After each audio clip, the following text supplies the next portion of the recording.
In the shadows of time, where history merges with legend and faith intersects with mystery, there exists the tale of a man unlike any other. A king, a conqueror, a seeker of justice. He crossed continents, commanded empires, and stood between civilization and chaos. His name was Dhul-Qarnayn, the two-horned one. But who was he? A prophet? A king? Or something more? This is the story of a forgotten ruler, whose legacy was etched not in stone but in scripture, myth, and mystery, and whose walls, built to hold back a terrifying force, may still stand somewhere, hidden from the eyes of man. Dhul-Qarnayn appears not in Greek records, nor Babylonian clay tablets, but in a holy revelation, the Quran. In Surah Al-Kahf, verses 83 to 98, his story unfolds. He was a mighty king, God tells us, whom he granted power and means to all things. He undertook 3 vast journeys, to the west, the east, and finally between 2 mountains. Wherever he went, he brought justice. To the wicked, he warned. To the righteous, he gave peace. And in his final journey, he encountered a people terrified of a mysterious destructive force. Gog and Magog, or in Arabic, Ya'juj and Ma'juj. They begged him for protection. They offered tribute. But Dhul-Qarnayn refused wealth. Instead, he asked for labor. He would build a wall, a barrier between order and chaos. Using iron and molten copper, he forged a colossal structure, not a simple wall, but a dam. A construction so strong, the Quran says, they could neither scale it nor breach it. This wall was not merely physical. It was moral, divine, unyielding. But what became of it?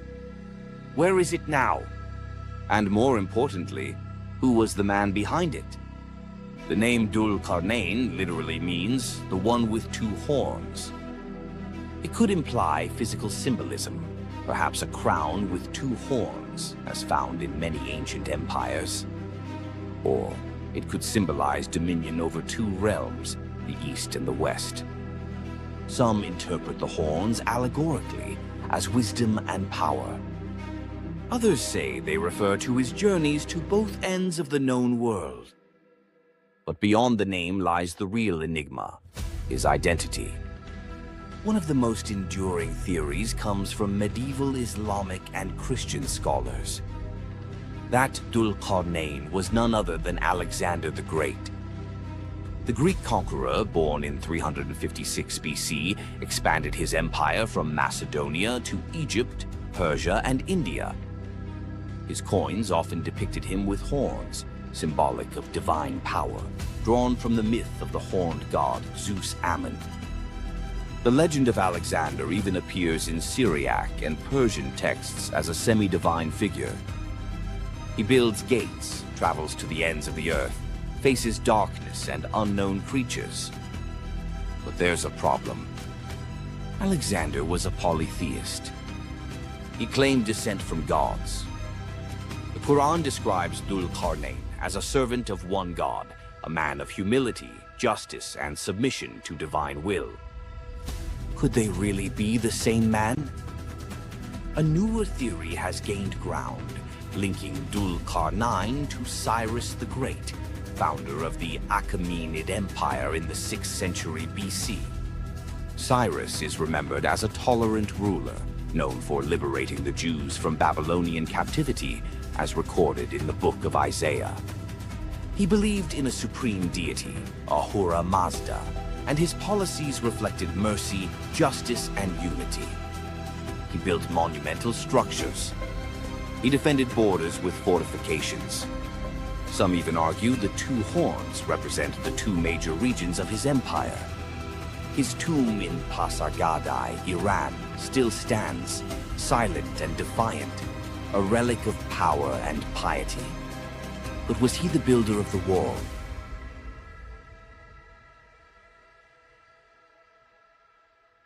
The Quran says Dhul-Qarnayn's wall was built between two mountains, in a remote place where people could barely understand speech. Some scholars point to the Caucasus Mountains, between modern-day Russia and Georgia. The Derbent Wall and the Darial Pass have both been proposed, ancient fortifications that guarded northern empires from nomadic invaders. Others propose locations in Central Asia, near modern-day Uzbekistan or Kazakhstan, once home to fierce steppe tribes and violent migrations. Still, others stretch the theory to include parts of the Great Wall of China, which fits the theme, but not the time, language, or geography. And yet, none of these match the Quranic description exactly. The location of the wall, if it still stands, remains hidden. Or perhaps it was never meant to be found.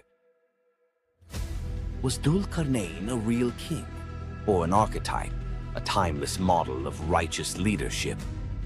Some say his story is a spiritual allegory about leadership guided by divine principles, using power for protection, not conquest. Others see him as a hidden figure in history, buried beneath centuries of lost records and forgotten languages. And some believe he will return, or that his wall still holds back a catastrophe humanity is not yet ready to face. Whether he was Cyrus, Alexander, or an unnamed ruler chosen by God, Dhul-Qarnayn's legacy is not one of domination, but of justice. He ruled with wisdom, built with strength, and walked the earth with the burden of responsibility, not for power, but for peace. And somewhere, deep within time and sand, a wall may still stand, waiting until the hour comes. You've been watching Obscura Vault. Subscribe for more lost legends, hidden histories, and ancient secrets waiting to be uncovered.